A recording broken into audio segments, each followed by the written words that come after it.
What happens when one of Hollywood's most fearless and unpredictable stars comes face to face with one of daytime television's most outspoken personalities?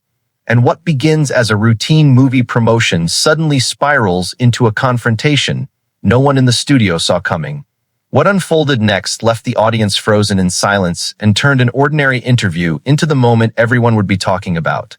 You're about to see Nicolas Cage in a way most people have never imagined. And believe me, the words that followed caught everyone completely off guard. Before we dive in, make sure to subscribe and leave a comment below, because this story only gets more intense from here. The atmosphere inside The View was already electric as Nicolas Cage took his seat, his unmistakable intensity filling the room, even while exchanging polite conversation with the panel. Officially, he was there to discuss his latest thriller, but it quickly became obvious that Joy Behar had a very different agenda. Leaning forward with a knowing smile, she steered away from the film almost immediately. "Nicholas," she said, "I have to ask about those financial problems from a few years ago. Buying castles, dinosaur skulls. Looking back, wasn't that all a little irresponsible?" The energy inside the studio shifted almost instantly. Cage barely moved, but the tightening of his jaw hinted that the question had landed exactly where she intended. Keeping his composure, he answered calmly, "Joy, I think that's an incredibly narrow way to judge someone's life. I made investments. Some succeeded. Others didn't. That's part of being human." Joy wasn't satisfied. She laughed, turned toward the audience, and fired back. "Investments? Is that what we're calling buying yourself a pyramid tomb? Come on, Nicholas. Even you have to admit some of those decisions were completely outrageous." Across the table, Whoopi Goldberg subtly shifted in her chair, already sensing the conversation was heading somewhere dangerous. Trying to ease the tension, she suggested, "Maybe we should get back to talking about the movie." But Joy had no intention of changing course. "No, I think people actually want to hear about this," she insisted before taking another swing. "And while we're at it, you've made some pretty questionable movies too. Like the one where you're fighting animatronics inside a pizza restaurant. Seriously, what was that?" Something changed in Cage. He leaned forward just enough for everyone to notice, his unmistakable stare growing sharper by the second. "You know, Joy," he replied evenly, "I've always found it fascinating that someone who has built a career sitting behind a desk, criticizing others, feels qualified to judge people who actually dedicate their lives to creating art." The audience fell into complete silence. Even the camera operators seemed to stop moving. For a split second, Joy's confident grin faded before she quickly recovered. "Art?" she scoffed. "Is that what we're calling screaming about bees or hopping around dressed like a rabbit? At some point, Nicholas, don't you have to admit you've made some truly terrible movies?" Cage didn't flinch. His voice became firmer, carrying a conviction that instantly filled the room. "I've never run from a single choice I've made. Every performance, every film, every risk was intentional. I'd rather take chances and fail than spend my life throwing cheap insults at people willing to put themselves out there." Sarah Haynes tried to redirect the conversation. "Nicholas, tell us about your new film where you play." But Joy cut her off without hesitation. "Let me guess," she interrupted with a sarcastic laugh. "Another Nicolas Cage movie where Nicolas Cage just plays Nicolas Cage. Do you ever actually disappear into a role, or do you simply show up and act weird?" And that was the moment everything changed. Cage's posture shifted as though something inside him had finally snapped into place. Instead of raising his voice, he lowered it to an almost unsettling whisper that somehow commanded even more attention. "You want to talk about acting, Joy?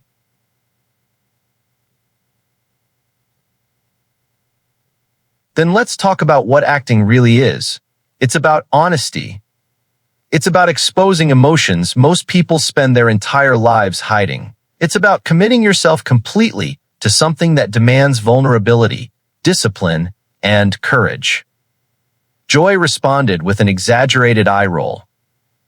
"Please, spare us the masterclass. You're not Marlon Brando.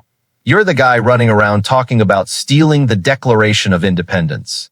Cage answered immediately, his restraint beginning to crack. And you're the person who mistakes mocking strangers for meaningful entertainment. At least when I commit to a project, I give everything I have. I don't spend my career judging other people while refusing to create anything myself. The hosts exchanged anxious glances as the conversation slipped further out of their control.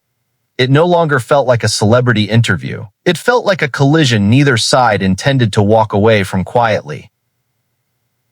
Joy's expression hardened.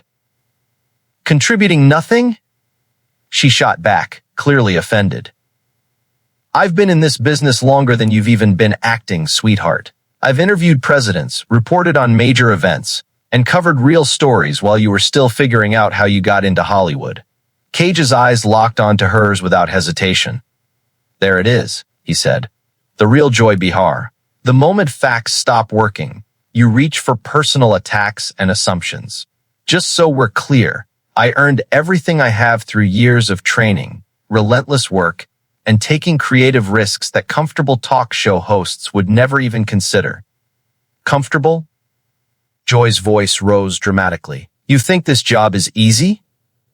Every day I'm criticized. Every word I say gets dissected. Cage straightened in his chair, his tone becoming even more deliberate. The difference is that I'm criticized for creating something. You're criticized for tearing other people apart. Those aren't remotely the same thing. Joy slammed her palm against the table. Tearing people apart? I'm telling the truth. Somebody has to be honest about these ridiculous movies. Ghost Rider? A flaming skeleton riding a motorcycle? Who seriously thought adults wanted that? The room grew eerily quiet as Cage answered with a calmness that felt even more intimidating than anger. You know what, Joy? I'm starting to understand why so many people reach for the remote the moment you start talking. Audible gasps echoed through the studio. Joy's face cycled from disbelief to anger, then briefly to genuine hurt before settling into defiance. Excuse me? She said, her voice cracking. Did you just insult my ratings? This show has lasted for decades. Millions of people tune in because they actually care what I have to say. Cage tilted his head, studying her with remarkable composure. And despite having that platform, you choose to spend it attacking guests instead of having conversations that actually matter. Tell me honestly, Joy, when was the last time you created something that inspired people instead of simply feeding another controversy? Joy answered quickly, though the certainty in her voice had noticeably faded. I create conversations. I start discussions about important issues. Cage raised an eyebrow. Important issues? You mean mocking people's careers? Dismissing artistic expression? If that's what qualifies as meaningful dialogue, maybe the problem was never my films. Maybe it's the way you've chosen to define what truly matters. Just as the tension threatened to boil over completely, Sonny Hostin leaned forward, determined to step in before the situation reached a point of no return. But what happened next changed everything. Sonny Hostin leaned forward, hoping to calm the room before everything completely unraveled. Maybe we should all take a breath, and... No, Joy cut in immediately, pointing directly at Cage. I'm not backing away from this. You come onto my show acting like your work is above criticism. But the truth is you've been making terrible movies for years, and people are just afraid to say it. At least I have the courage to say what everyone else is thinking. That was the moment Cage slowly rose from his chair. His towering presence instantly changed the atmosphere, and every camera in the studio locked onto his face as his expression hardened into something impossible to ignore. Terrible? He repeated, his voice carrying a quiet intensity that somehow felt more intimidating than shouting. Let me tell you what I think is truly terrible, Joy. Tearing people down simply because it entertains an audience. Using influence to spread negativity instead of encouraging creativity. Confusing bitterness with wisdom. Joy stood as well, refusing to give an inch. Don't lecture me about wisdom, she fired back. You're an actor. You get paid to pretend to be someone else. I spend my life talking about real issues, real politics, real problems that affect everyday people. Cage let out a short, humorless laugh. Real problems? No, Joy. Your real problem is that you can't tolerate anything that doesn't fit neatly inside your definition of normal. The moment you see someone who's different, your instinct isn't curiosity. It's ridicule. You mock what you don't understand because it makes you feel superior. The silence inside the studio became almost unbearable. Whoopi Goldberg could be seen desperately signaling toward the producers. Yet the cameras never stopped rolling, capturing every second of the escalating confrontation. Joy wasn't finished. Maybe it deserves to be mocked, she snapped. Maybe somebody has to point out that the emperor isn't wearing any clothes. Your acting is nothing but shouting, exaggerated expressions, and bizarre performances, and somehow people call that brilliant. Cage barely blinked. His voice fell back into that calm, chilling whisper. My performances come from years of discipline, studying under Sanford Meisner, learning technique, understanding emotion, and dedicating my life to a craft that demands everything from you. Tell me, Joy, what exactly is your expertise built on? What gives you the authority to define someone else's art? Life experience, she answered instantly. Common sense. Knowing when something ridiculous deserves to be called ridiculous. Cage slowly shook his head, disappointment replacing anger. You know what's actually ridiculous? Sitting comfortably on the sidelines while judging people who are willing to risk failure, expose themselves creatively, and chase something meaningful. You've built an entire career pointing fingers while other people do the hard work of creating. Joy scoffed. Creating? What exactly are you creating? Screaming about stealing the Constitution isn't art. It's an overpaid performance. Cage answered without hesitation. Maybe my performances aren't for everyone, but every role I take is an honest attempt to make people feel something. What you do is something entirely different. You disguise cruelty as commentary and call it honesty. Anna Navarro jumped in, clearly hoping to redirect the interview. Nicolas, your fans have always admired how committed you are to every character. His fans? Joy interrupted again. Most of them are probably teenagers who think loud automatically means talented. Mature audiences appreciate subtlety and sophistication, not whatever this is. Something flashed across Cage's face. Mature audiences? He repeated. Is that what you call people tuning in every day to watch guests get mocked and celebrities turned into punchlines? That's your idea of sophisticated entertainment? Joy's confidence slipped for the first time. I don't bully people, she insisted. Though her voice lacked its earlier certainty, I ask difficult questions. I hold people accountable. Cage's stare never wavered. Accountable for what? For making creative choices you personally dislike? For refusing to fit into your expectations? For having the courage to take risks while you've spent your career playing it safe? The words landed hard. Joy's face flushed deep red. Playing it safe? She shot back. Do you honestly believe sitting here every single day under constant public criticism is easy? Do you think dealing with attacks from people who think they're smarter than everyone else is safe? Cage answered with remarkable composure. I don't believe I'm better than anyone. But I'm beginning to believe I'm better than someone who uses a national platform to spread negativity while calling it journalism. The remark hit harder than anyone expected. A flash of genuine hurt crossed Joy's face before it was swallowed by pure anger. How dare you, she whispered through clenched teeth. You walk onto my set acting like some misunderstood genius when everyone knows you've spent years living off your uncle's name. The mention of Francis Ford Coppola changed everything. Cage's entire demeanor shifted. Every trace of restraint seemed to disappear as he spoke with slow, deliberate precision. My uncle? He said quietly. So that's where you wanted this to go. Fine. If we're talking about family connections, then maybe we should have an honest conversation about how careers are really built. Maybe we should talk about the story behind Joy Behar's rise instead. For the first time since the interview began, Joy visibly hesitated. "That's completely different," she replied. "And you know it." Cage stepped closer to the table, his presence filling every corner of the studio. "Is it? Because from where I'm standing, it looks like someone who's spent a lifetime criticizing creators is now trying to make the conversation personal the moment they're challenged." By now, the other hosts had stopped trying to interrupt. Hoopy watched in stunned silence. Sarah covered her mouth in disbelief. The audience didn't make a sound, realizing they were witnessing a television moment, unlike anything they had expected. "Personal?"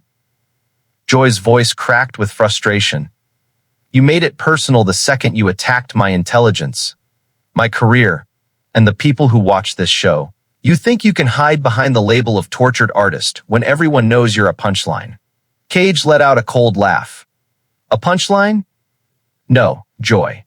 The real joke is believing that tearing down other people somehow makes you important. The real joke is mistaking cynicism for intelligence and negativity for insight. After so many years of criticizing everyone else, maybe you've forgotten what it feels like to actually create something that leaves the world a little better than you found it." "Better?" Joy shouted. "What's better about making movies people regret paying to watch? What's better about convincing yourself that screaming somehow qualifies as great acting?" Without warning, Cage slammed his hand onto the table, so hard the water glasses rattled across its surface. His voice echoed through the stunned studio. "What's better, Joy, is that I have the courage to try." "The positive part," Cage said, his voice steady but filled with conviction, "is that I choose to step into the spotlight and take chances. I push myself creatively. I try to give audiences something they've never experienced before. Sometimes those risks pay off, and sometimes they don't. That's part of creating. But I'd rather risk failure than spend my life sitting behind a desk taking cheap shots at people who are willing to step into the arena." The weight behind his words settled over the studio.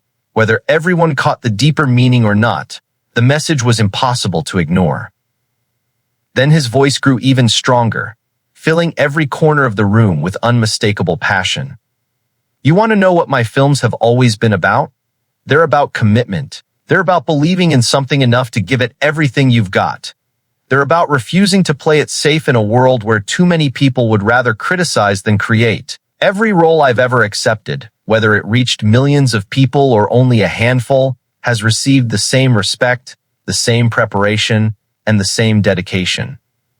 For the first time, Joy appeared to retreat ever so slightly, though she quickly tried to regain control. "That's a nice speech," she replied. "But it doesn't change the fact that some of your movies are simply bad." Cage looked at her without blinking. His voice lowered once again into that calm, unnerving tone that somehow carried even greater force.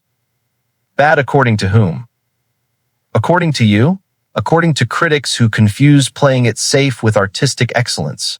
According to people who would rather celebrate predictable mediocrity than ambitious failure?"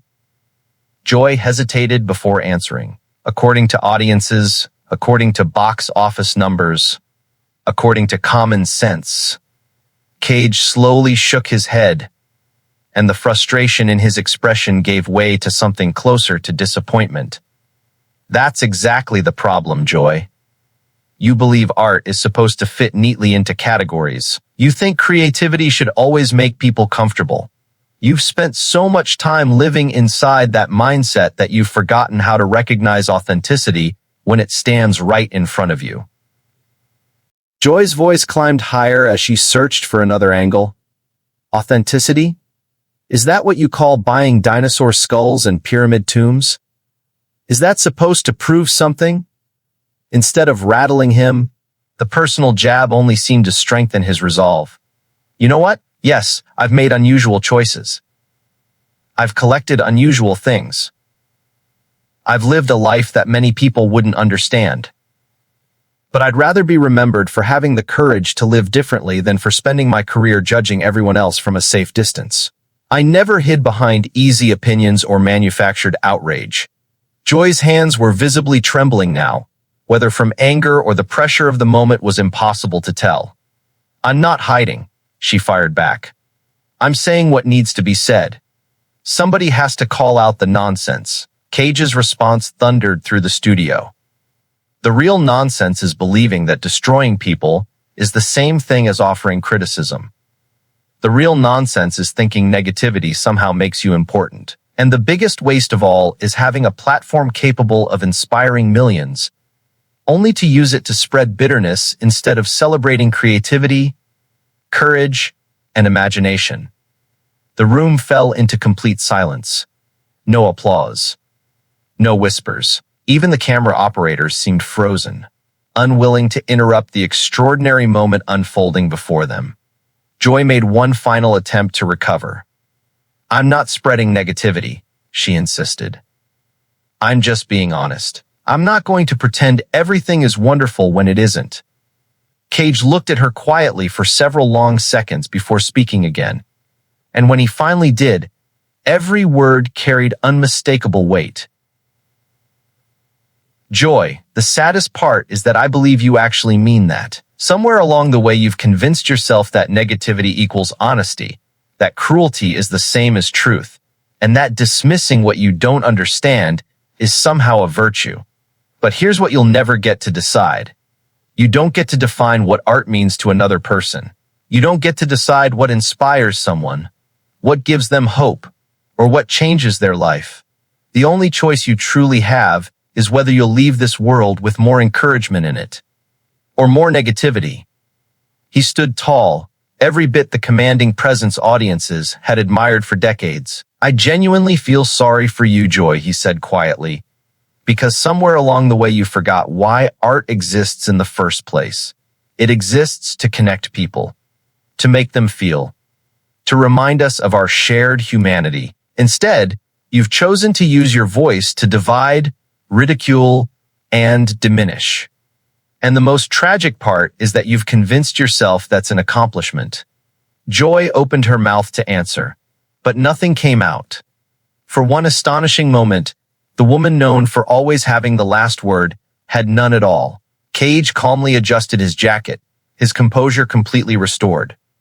"Thank you for inviting me," he said with unwavering politeness. "I hope your audience found what they came here to see." Without another glance, he turned and walked off the set, leaving the studio in stunned silence. The cameras lingered on Joy's speechless expression for several long moments before the broadcast finally cut away. But by then the moment had already taken on a life of its own. Whether people agreed with him or not, everyone knew they had just witnessed an unforgettable television showdown. It was a collision between creative conviction and relentless criticism, and neither side walked away unchanged. But what do you think? Did Joy Behar deserve the response she received, or did Nicolas Cage go too far? Share your thoughts in the comments below, and don't forget to subscribe for more unforgettable stories and dramatic moments like this one.